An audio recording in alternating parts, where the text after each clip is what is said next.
আসসালামু আলাইকুম এভরিওয়ান, আশা করি সকলে ভালো আছেন। তো আজকে কথা বলবো, প্রচুর বাইরে আছে আমাকে কমেন্ট করুন ভাই, বর্তমানে যদি আমি কোনো সেনজেন কান্ট্রিতে যান, তো যাওয়ার পর সেখানে আপনার কস্টটা কেমন হতে পারে অথবা ব্যয়টা কত টাকা লাগতে পারে। তো এমন প্রচুর বাইরে আমাকে কমেন্ট করে থাকেন। তো আজকে মূলত সেসব বিষয় নিয়ে কথা বলবো।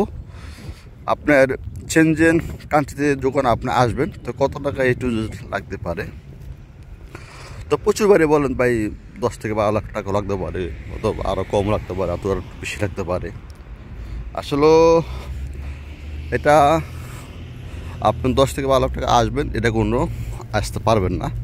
যখন আপনি নামবেন টোটালি দেখা গেছে আপনার এক্সাম্পল আপনি কুরসায় আসেন অথবা যে কোনো দেশে যান, ইতালি সাবজেক্ট বাদ, কারণ ইতালিতে আপ তো ভিসা নাই। আর এখন বর্তমানে কিন্তু আপনার কুরসাতে কিছু ভিসা উঠতেছে, আর হচ্ছে আপনার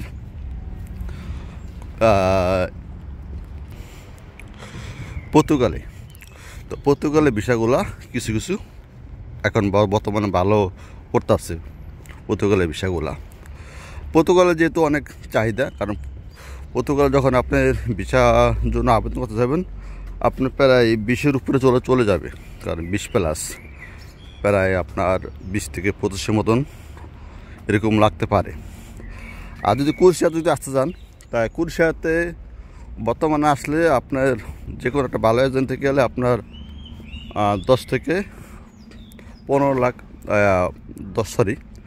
তারা 15 লাখের ভিতরে কন্ট্রাক্ট করে। তো কন্ট্রাক্ট করার পরে 15 লাখ টাকা কন্ট্রাক্ট যদি হয়, তার পরেও কিন্তু আপনার অনেক টাকা ব্যয় হবে। দেখা গেছে আপনার গভর্নমেন্টের ট্যাক্স দেওয়া লাগে 1 লক্ষ টাকা, সে টাকা বলা হয় বিএমইটি। তা ওইটা ট্যাক্স অবশ্যই আপনাকে দেওয়া লাগবে, কারণ ইউরোপে আপনি যে কোনো ইউরোপে যাবেন না কেন, ওইটা ট্যাক্স তো আপনার দেওয়াই লাগবে। ওটা হলো ব্যাংকে জমা রাখতে হবে, তো এটা লাগবে। তারপর আদার ওয়েস আর কিছু খরচ আছে। তা আমার খরচ সব মিলিয়ে, যেহেতু আমি নেপাল থেকে ভিসা উঠাইছিলাম, তা উঠানোর পরে সেখানে আমার টোটালি যেটা আমার কষ্ট হয়েছে, সেটা হচ্ছে আপনার প্রায় আমার 19 লাখ টাকার মতন লাগছে। অথবা অনেক বাইরে বিশ্বাস করবেন, অনেক বাইরে করতে নাও পারেন, কারণ এটা ভাই সত্য কথা ভাই, আপনার সাথে মিথ্যা কথা বলে আমার কোনো লাভ নেই। আমার টোটালি 19 লাখ টাকা খরচ হয়েছে।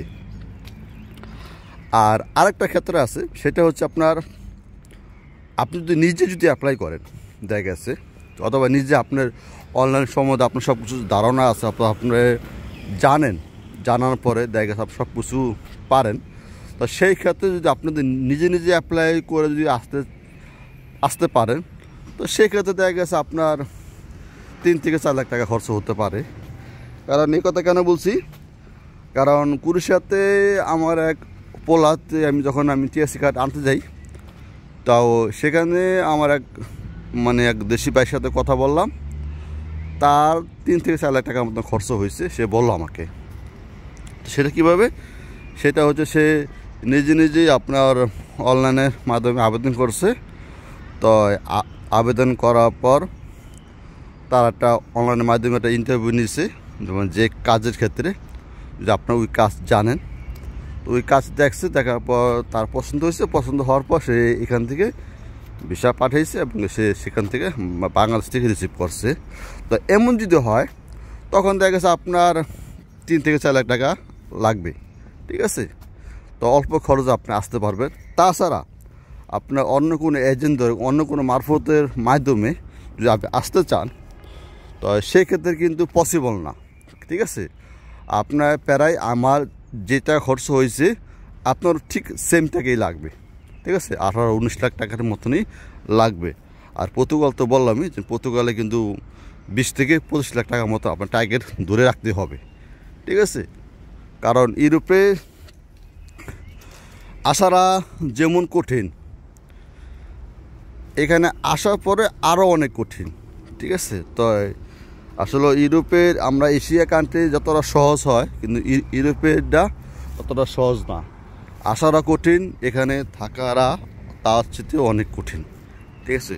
তো সেসব বিষয় নিয়ে আমি পরে একটি ভিডিও করব, ইউরোপে থাকা খাওয়া নিয়ে কী সমস্যাগুলো হয় প্রাথমিকভাবে আসলে, তো সেই সব বিষয় নিয়ে পরে একটাই আমি ভিডিও দেওয়ার চেষ্টা করব। তাহলে এই ছিল আমার ভিডিওগুলো। তাহলে আজকের জন্য এই পর্যন্তই। সবাই ভালো থাকবেন। খোদা হাফেজ। আসসালামু আলাইকুম।